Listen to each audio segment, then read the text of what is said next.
Doors, floors, walls. This is every game now. Or at least on Roblox, that is. Let's talk about Doors. Doors hit Roblox in 2021. And the game was pretty simple. You just go through doors. Wow, game design. Then comes the issues. One wrong move and you start from the beginning, door 1 again. Every entity has its own rules and every door counts. The hotel is dark. Rooms change. There are secrets everywhere. There's a reason this game has 7.1 billion visits. And everyone is copying it. Next up, let's see the first clone.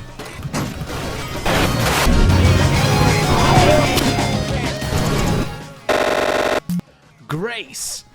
A game that takes great inspiration from Doors, Pizza Tower, and the Bible. Yeah, you heard that right. My soul the is Bible. in deep anguish. You, the player, are basically playing Jesus in this game. You keep opening doors because God is watching. And even though it feels like you're trapped, He wants you to succeed. That's why when you die, He brings you back to try again. You're not just surviving, you're proving you're worthy of moving forward. And the more you keep going, the more you show you're willing to keep fighting. Because in Grace, the maze isn't just a horror game, it's a test. And God is the one running it. Games weren't always like this. It wasn't escalation, then more escalation. The original to these games, Rooms, is a scary game, but not because of jump scares as Doors or Grace, but because nothing happens. Or that's at least most of the time. The entire game has only 2 monsters, and it might be one of the first of its kind. But that also means it's unfinished and truly endless. You can keep opening doors forever. There's no ending here, there's no point. The rooms just keep going forever and there's no background music, no nothing. A dream you've had before. A tower people ran through, failed in, and scribbled Among Us on the walls. This game is about floors, and there are a lot of them. If you're patient or deeply unwell, you can climb 10,000 floors to reach heaven. Or you can go down minus 3,623 floors to reach hell. Sounds easy, right? It isn't. Heaven is a marathon. You have time. You can't stop.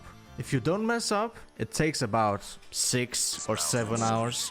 Hell is a pressure cooker. There are spikes. Your health gets cut in half. And unless your avatar has a tiny hitbox or this specially made avatar for this game, the game actively hates you.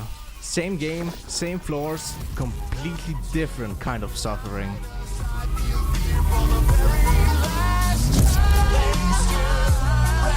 Speedrun 4. My favorite looking floors. A cult classic. The name really just says it all. You're speedrunning the game. It doesn't get simpler than that. This is a real Roblox OG. Just ignore the new updates and the AI generated maps and pets and yeah. If you ever wanted to set yourself on fire, here is the cheaper option. Tower of Hell. It's the same and hurts just as much. It's the parkour game that shows up in every short, every TikTok, every I quit gaming clip. You climb a tower, and if you fall, it's over. No checkpoints, no mercy. Just a long line of why am I doing this? And speed, why are you trying not to laugh? And the worst part, it's everywhere. It's annoying, and it still somehow gets you hooked. So yeah, Tower of Hell is the game that makes you question your life choices, one jump at a time. But what do you do when the walls are closing in? You play clones, trapped inside the same walls, like Mimic. The game says it all really. The game mimics intense Japanese urban legends, chapter by chapter, book by book, and the more you play, the more it feels like the story is watching you back. Ever wanted to play Five Nights at Freddy's, but you're kinda broke and your mom is kinda homeless, lucky for you, FNAF Eternal Nights exists. Sometimes clones actually work. It's basically FNAF, but with friends, and that's if you have any to play with. However, the next game doesn't need friends. It gives you friends. BackRooms is the game where the entities are your friends. Or at least that's what you tell yourself. Because if you admit you're alone in this endless maze, you're going insane. And the more you wander, the more you start believing the game is trying to help you. Until you realize it's just trying to keep you there. Forever, confined between these walls. You know what we don't need? Doors. You know what we don't need? Floors. You know what we don't need? Walls. A game doesn't need a story. A great game can live without any of that. Let me introduce Evade. Throws out the idea of maps entirely. No rooms, no walls, no safe spaces, just open ground and the knowledge that something is chasing you. And the funny part, this something could literally be anything. Sans Undertale, the laughing king from Clash Royale, or what about this random dark thing? You're not solving puzzles, you're not hiding, you're running constantly. The game doesn't trap you, it pressures you slowly. You can see the danger, you can hear it, feel it getting closer, and that somehow makes it worse.